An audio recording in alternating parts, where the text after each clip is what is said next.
बिस्मिल्लाहिर्रहमानिर्रहीम। 10th class physics chapter number 13। आज का हमारा टॉपिक है प्रोपागेशन ऑफ साउंड। प्रोपागेशन का मतलब होता है साउंड का ट्रैवल करना, यानी एक जगह से दूसरी जगह साउंड का ट्रैवल करना, वो कहलाता है propagation. Sound needs a medium, यानी साउंड को ट्रैवल करने के लिए किसकी ज़रूरत पड़ती है? मीडियम की। और वो मीडियम क्या हो सकता है? जैसा कि सच एज एयर, यानी वो हवा भी हो सकती है, वाटर पानी भी हो सकता है, या कोई सॉलिड मटेरियल भी हो सकता है। To travel from one place to another, यानी साउंड को ट्रैवल करने के लिए किसी मीडियम की ज़रूरत पड़ती है। मीडियम एयर भी हो सकता है, वाटर भी हो सकता है, सॉलिड भी हो सकता है। When a tuning fork vibrate, जब ट्यूनिंग फोर्क, पिछले लास्ट टॉपिक हम पढ़ चुके हैं कि ट्यूनिंग फोर्क क्या है। जब ट्यूनिंग फोर्क क्या करता है? वाइब्रेट करता है, इट क्रिएट्स कंप्रेशन। कंप्रेशन का मतलब है हाई प्रेशर। अब जब भी कोई वेव ट्रैवल करती है ना, जहां पर वेव के जो लूप है वो करीब होंगे, तो उस पॉइंट को हम बोलते हैं कंप्रेशन। वहां पर जो प्रेशर होता है वो हाई प्रेशर होता है। एंड रेयरफेक्शन, रेयरफेक्शन कहते हैं कोई भी जो वेव है, अगर उनके दरमियान जो लूप है उनके दरमियान थोड़ा सा फासला हो, उसको हम बोलते हैं रेयरफेक्शन। ये नीचे डायग्राम में भी आपको मैं दिखा दूं, मजीद मैं आपको एंड पे पढ़ाता हूँ ये दोबारा डायग्राम। अब ये देखिए, यहाँ पर ये वेव बन रही है। कौन सी वेव है? साउंड, यानी साउंड यहाँ से ट्रेवल कर रहा है। यहाँ पर जो लूप करीब है ना, इस पॉइंट को हम बोलते हैं कंप्रेशन, और जहाँ पर लूप थोड़े फासले पर है, इस पॉइंट को बोलते हैं रेयरफेक्शन। रेयरफेक्शन में क्या होता है? लो प्रेशर होता है इन द एयर, यानी हवा में, अलोइंग साउंड टू ट्रैवल। इस तरह साउंड क्या करता है? ट्रैवल करता है। As the prong move forward, अब प्रोंग कहते हैं, मैं आपको पहले भी ये बात बता चुका हूँ लास्ट लेक्चर में। जैसे ये हमारे पास क्या है? ये हमारे पास ट्यूनिंग फोर्क। अब ये भी इसका आर्म है, ये भी इसका आर्म है। इसका अगर सिंगल की बात करें, ये भी ट्यूनिंग फोर्क का प्रोंग है, ये भी ट्यूनिंग फोर्क का क्या है? प्रोंग है। लास्ट लेक्चर में मैंने तफसील से बताया था आपको। As the prong move forward, यानी जब भी ट्यूनिंग फोर्क का जो प्रोंग है वो क्या करेगा? आगे की तरफ मूव करेगा। It pushes air molecules together, जो एयर मॉलिक्यूल्स होंगे वो क्या होंगे? वो पुश होंगे, फॉर्मिंग अ कंप्रेशन, तो वो क्या बनाएंगे? कंप्रेशन बनाएंगे। दैट मूव आउटवर्ड, जो किस तरफ मूव करेगा? आउटवर्ड में। When it move back, यानी जब ये क्या होगा? प्रोंग वापिस आएगा, इट क्रिएट्स रेयरफेक्शन, तो वो क्या क्रिएट करे आएगा? रेयरफेक्शन क्रिएट करेगा। When air molecules spread apart, यानी जब एयर मॉलिक्यूल्स क्या हो जाएंगे? फैल जाएंगे। This continuous cycle of compression and rarefaction propagate sound as longitudinal wave, यानी ये जो कंटिन्यूअस साइकिल है कंप्रेशन और रेयरफेक्शन, ये क्या करते हैं? आगे ट्रैवल करते हैं। इस तरह जो हमारी साउंड होता है वो भी क्या करता है? ट्रैवल करता है। और कौन सी, ये जो एग्जांपल भी हम पढ़ सकते हैं कि जो साउंड वेव्स हैं वो कौन सी वेव्स हैं? लॉन्गिट्यूडनल वेव्स हैं। Meaning air molecules move in the same direction as wave, यानी जो एयर मॉलिक्यूल्स होंगे वो इस डायरेक्शन में मूव करेंगे जिस डायरेक्शन में वेव ट्रैवल करेगी। ये फिगर हम तफसील से देखते हैं।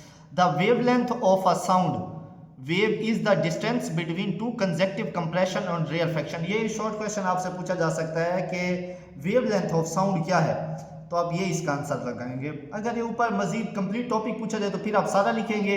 लॉन्ग भी ये पूछा जा सकता है, शॉर्ट इतना खास इंपॉर्टेंट है नहीं। ये शॉर्ट बन सकता है कि वेवलेंथ ऑफ साउंड क्या है। अब ये आपके पास ना एक होलो पाइप है, ये जो ब्लैक कलर की लाइंस लगाएंगे ना ऊपर और नीचे, ये क्या? ये होलो पाइप है। इस होलो पाइप के अंदर यहाँ से आपने क्या लगा दिया? Loud speaker. लाउड स्पीकर क्या करेगा? आवाज़ पैदा करेगा। अब आवाज़ क्या करेगी? इसी होलो पाइप के अंदर से ट्रैवल करेगी। किस तरह ट्रैवल करेगी? जैसे लाउड स्पीकर ऑन होगा, यानी आवाज़ निकलना शुरू होगी लाउड स्पीकर से, तो शुरू में वो क्या होगा? कंप्रेशन बनाएगी। कंप्रेशन का मतलब है हाई प्रेशर। फिर थोड़े आगे जाकर वो क्या हो जाएगा? किस में चेंज हो जाएगा? रेयरफेक्शन में। फिर किस में चेंज हो जाएगा? कंप्रेशन में। ये सिलसिला क्या है? चलता रहता है, और जो हमारी साउंड है वो ट्रैवल करती रहती है। और वेवलेंथ कहते हैं, जैसे इस पॉइंट को हमने क्या नाम दिया था? कंप्रेशन का। इस पॉइंट को भी हमने क्या नाम दिया? कंप्रेशन का।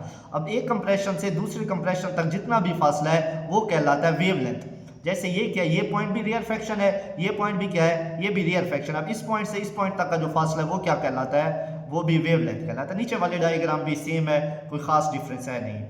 अब ये एक एमसीक्यूज आपसे पूछा जा सकता है, साउंड इज मैकेनिकल वेव। ये एमसीक्यूज है कि साउंड कौन सी वेव है? मैकेनिकल वेव्स हैं, यानी इसको कोई मीडियम रिक्वायर है। मीडियम क्या हो सकता है? सॉलिड भी हो सकता है, लिक्विड भी हो सकता है, गैस भी हो सकता है। नेक्स्ट एक एक्टिविटी दी गई है, अब हम उसको पढ़ते हैं। नेक्स्ट हमारे पास एक्टिविटी है 13.2। अब मैं इसमें आपको यह बताता हूँ कि बोर्ड में किस तरह से क्वेश्चन पूछा जा सकता है, ये याद करना है या नहीं करना है, ये आगे आके मैं आपको बताता हूँ। पहले हम इसे थोड़ा पढ़ लेते हैं। Unlike light waves, which are electromagnetic, यानी जो लाइट वेव्स हैं वो कौन सी वेव्स हैं, इलेक्ट्रोमैग्नेटिक वेव्स हैं, यानी इनको ट्रैवल करने के लिए मीडियम की ज़रूरत नहीं पड़ती। कैन ट्रैवल थ्रू वैक्यूम, यानी ये वैक्यूम से भी पास हो सकते हैं। वैक्यूम से मुराद है जहाँ पर कोई प्रेशर एयर कुछ भी ना हो, उस जगह को हम क्या कहते हैं, वैक्यूम कहते हैं। Sound waves needs a material medium to propagate, यानी जो साउंड वेव्स हैं उनको ट्रैवल करने के लिए, प्रोपोगेट करने के लिए किसकी जरूरत पड़ती है, किसी भी मीडियम की जरूरत पड़ती है। This can be demonstrated using a bell jar setup. अब बेल जार सेटअप की मदद से हम ये देखेंगे कि अगर वैक्यूम है तो साउंड ट्रैवल नहीं करेगी। इसमें यही एक्सप्लेनेशन दी गई है। पहले मैं आपको डायग्राम दिखाता हूँ, फिर मजीद तफसील से भी बताऊंगा, हम पढ़ के देखेंगे। अब ये नीचे आपने क्या लगा दिया, ये जो ब्लैक सा इस तरह निशान लगा हुआ, कोई स्पोर्ट है, उसके ऊपर ना आपने एक जार टाइप लगा दिया है। यानी ये क्या है, ये जो पूरा आपको ये ब्लॉक नज़र आ रहा है ना, ये वाला, इसका नाम है बेल जार। अब इसके अंदर ये वाला जो है, ये आपने क्या लगा दी, इलेक्ट्रिक बेल लगा दी। ये जो आपको निशान शो हो रहा है ना, इलेक्ट्रिक बेल से ये मुराद है जैसे आप इसे बिजली का कनेक्शन देंगे या इलेक्ट्रिसिटी सप्लाई करेंगे तो ये क्या होगी, आवाज़ देगी हमें। और ये ऊपर ये जो रेड कलर का लगाया गया, इसका नाम है कॉर्क। और ये जो ऊपर आपको वायर्स टाइप दिखाई दी गई, ये क्या है, टू पावर सप्लाई स्विच, यानी क्या है, ये दो वायर्स हैं, इससे हम क्या देंगे, कनेक्शन देंगे। अब हम इसको तफसील से पढ़ते हैं, मजीद आपको ये क्लियर हो जाएगी diagram. The bell jar is placed on the base of the vacuum pump. अब ये जो आपको एरो या इस तरह बना हुआ है ना, ये क्या, ये वैक्यूम पंप हमने किस तरफ लगा दिया, इस बेल जार के बिल्कुल नीचे। With an electric bell suspended inside using 2 wires connected to power supply. फिर आपने इसके अंदर 2 वायर्स की मदद से क्या लगा दी, बेल जार लगा दी, बेल जार को लटका दिया है, यानी सस्पेंड का मतलब होता है लटकाना। When the power supply is turned on, जब आपने क्या किया, यहाँ से पावर सप्लाई ऑन की, द इलेक्ट्रिक बेल रिंग, तो ये बेल क्या स्टार्ट हो गई, रिंग, यानी बजना शुरू हो गई, आवाज़ देना स्टार्ट हो गई।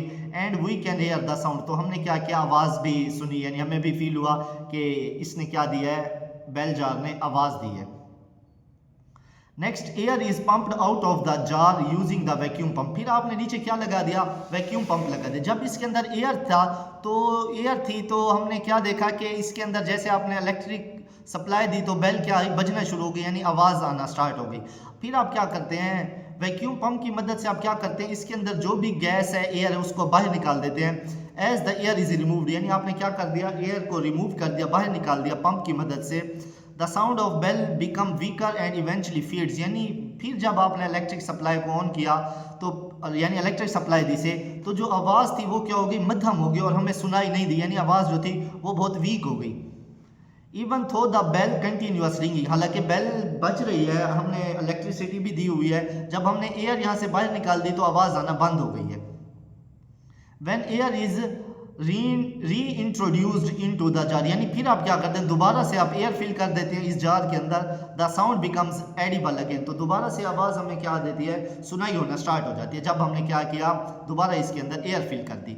This demonstrate that sound waves require a medium such as air to propagate, यानी इससे ये बात हमें समझ आती है, जो साउंड वेव्स हैं उससे किसकी ज़रूरत पड़ती है, मीडियम की ज़रूरत पड़ती है ट्रैवल करने के लिए या प्रोपोगेट करने के लिए। अब बोर्ड में आपसे ये पूछा जा सकता है, एक्सप्लेन बेल जार एक्सपेरिमेंट, ये लॉन्ग में पूछा जा सकता है, या what is bell jar apparatus explain, तो ये आप कंप्लीट याद करेंगे जो मैंने आपको निशान लगा के दिया है। नेक्स्ट लेक्चर में हमने करना है लॉन्गिट्यूडनल नेचर ऑफ वेव्स, ये इंशाल्लाह हम नेक्स्ट लेक्चर में पढ़ेंगे।